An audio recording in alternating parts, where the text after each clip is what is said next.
question in the group chat. Can you please talk about more about PTSD? Because PTSD is more important to our Taiwanese because of time bomb, and this is like the war, right? So please talk more about PTSD. Well, you're probably asking the wrong person because I'm a bit of the older generation. Other than knowing what the term means, I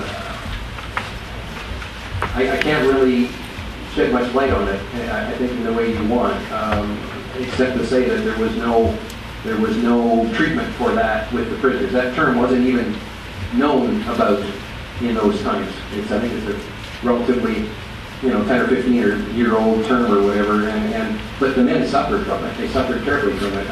One thing I just failed to mention a few minutes ago is that even today, 64 years later, some of them, I was just in the UK 3 weeks ago for a POW reunion, and one man was telling me how he had a nightmare a couple of weeks ago before that. They still, after 64 years, wake up in the night sweating, cold sweat. They have these dreams, not as bad maybe as they were years ago. I've had POWs' wives tell me that they woke up in the night with their husbands strangling them, trying to strangle them, because this person next to them, in his dream, in his sleep, was a Japanese guard, and here he is choking his wife. That's how real their emotions and their dreams and that were.